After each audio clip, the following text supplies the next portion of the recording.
Hello, everybody. Happy April 21st, 2020. My name is Christopher Saunders, and this is the Connecticut Sports Talent Show, where we talk all things talent in Connecticut. And on today's show, we have the head coach of the Granby Canton Football program, Erik Shortell. Coach Shortell, thanks so much for being able to come on today.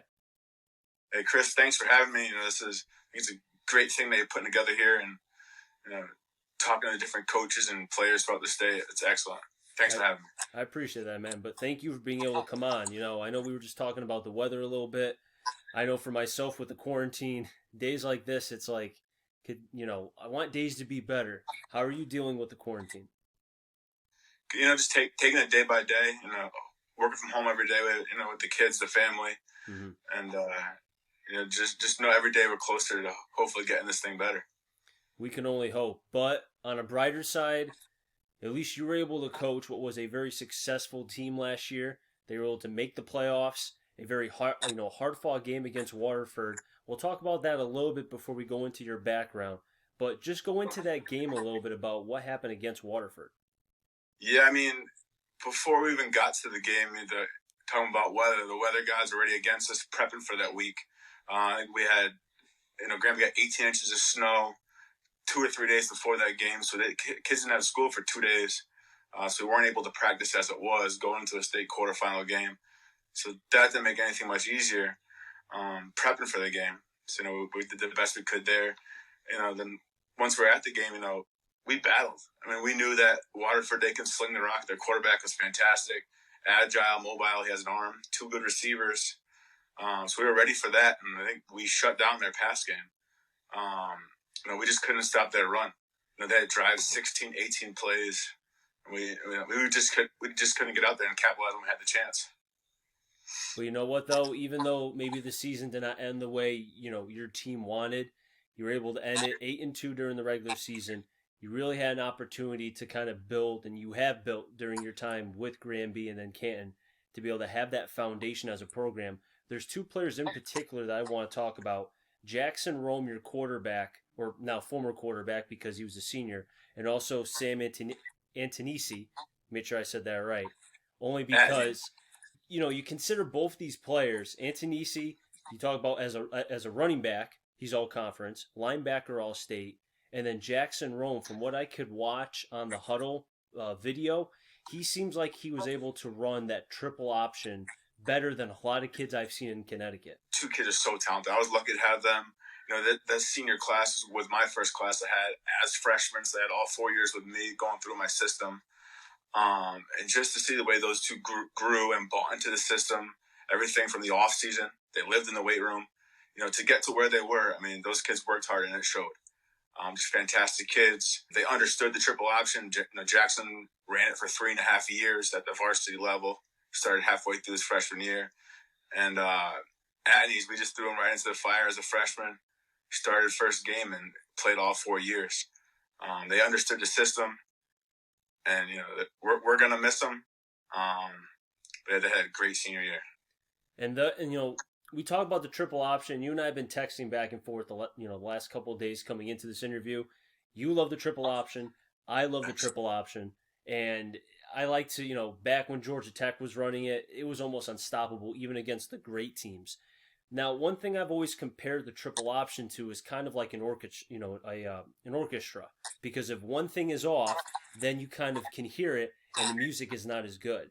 Could you kind of equate that to the triple option a little bit because of how everything has to be done in a pristine and ordered way? Absolutely. And that's how it goes. Your mesh point has to be on track. Your O-line has to be blocking the right guys, make sure we're reading the correct guys.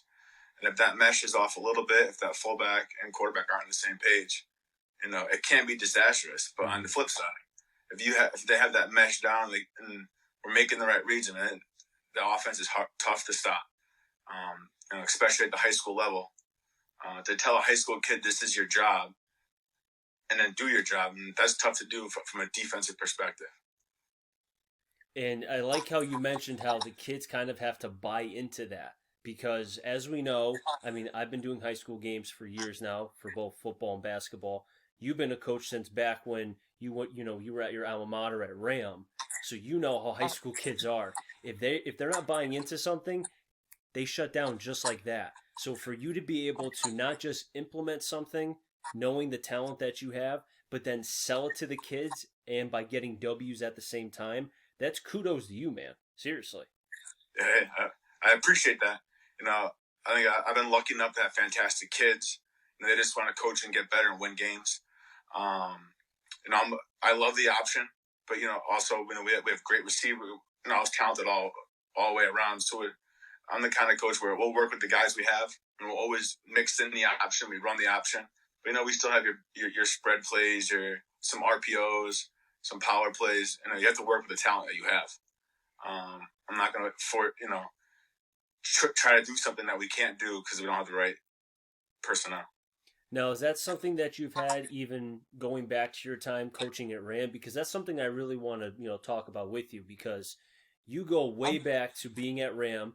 You were at the program's beginning, your sophomore year, and then after you graduated from college, you went back to coach, and you were there for some time. So talk about that as far as your coaching, how far you went from coaching with Ram, and then how that led to Granby.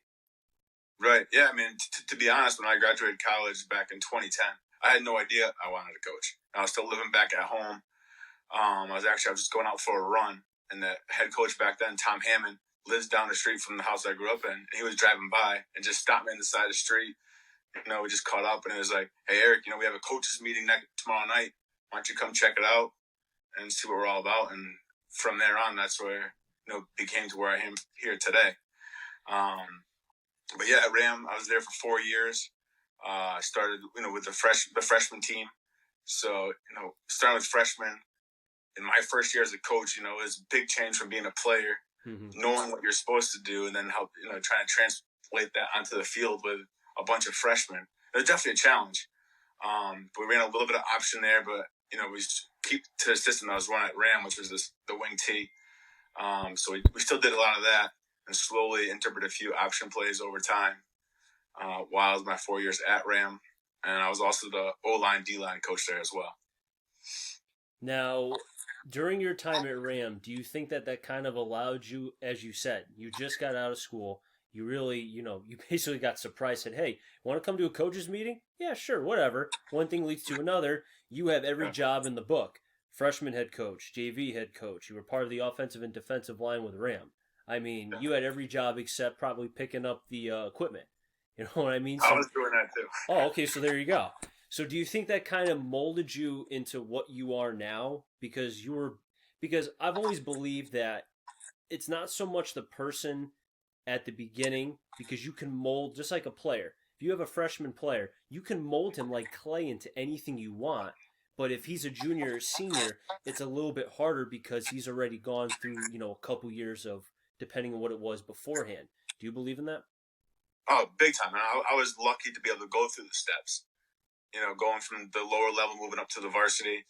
Working on both sides of the ball with the line, the D line, and if I wasn't able to step up through the process, I don't think I'd be here today. So I was lucky and blessed to get to where I am today from where it all started. And I mean, the proof is in the pudding. What you've done at Granby and now Canton, as far as being able to co-op, really doing a fine job with the team. I understand, again, the loss against Waterford was tough. I actually know one of the coordinators at Waterford, Coach Hovey. I don't know if you know who that is. You might know. Not much. But... Okay. Well, he knows of you, and he actually, because I texted him today, because he used to coach. He was the head coach at Wolcott for 2 seasons. Because I broadcast in the NVL. So I knew him and got to become his friend and everything, blah, blah, blah. One thing led to another. So I texted him and said, hey, I'm going to be talking to Coach Shortell from Granby, Canton. Is there anything you could tell me about him real quick? And he had nothing but glowing things to say about you, about the about the program, and said that playoff game was a classic high school football game. Hard-nosed, tough, just the kind of football that you like to see. So a compliment to you. Yeah, man, and I appreciate that, him saying that. In that game, it was an absolute battle. I mean, if the ball went one way or another a few times, that game could totally been changed. The game was never over until that fourth quarter. Fourth quarter was over. It was a battle. I mean, you can't. Obviously losing isn't fun, but I couldn't have been disappointed or mad at my team. We went and battled and gave everything we had. It just few things that roll the right way. Now we have a couple minutes left. There's one more question I want to ask you. You've lost basically a lot of your senior talent, like we just mentioned about Rome and a couple of the other players. They are now gone. They are not coming back next year.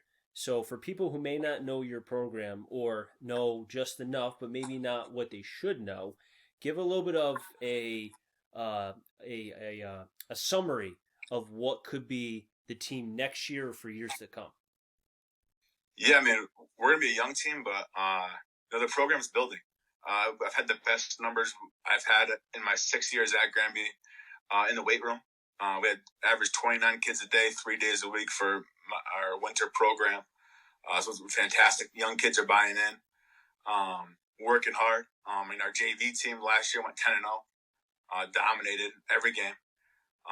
So I have some great talent coming up, and we're going to be young. Some big shoes to fill, but I'm positive in my guys, and they're going to get the job done. And it's going to be fun to watch them. A lot of my lines back, a lot of my defense is just filling in, like you said, quarterback spots and running back spot. But we have the guys to do it, so it's going to be fun to see where we go. And I think that goes unnoticed too. A lot of people don't realize is that the success of a varsity program starts a lot of times because every once in a while you're going to get, some studs who kind of surpass that and go right to varsity. But like you mentioned, the JV team 10-0, that's not something that you should really kind of just, okay, whatever, it's 10-0. No, that's important because a lot of the kids that they're facing will be at the varsity level coming up, and then the players that you have coming through your pipeline are getting that experience of winning. So now they have the taste. So now when they go to varsity, it's not that they're losing, they know how to win. And that helps you as a head coach because now you don't even have to preach that because they already have it.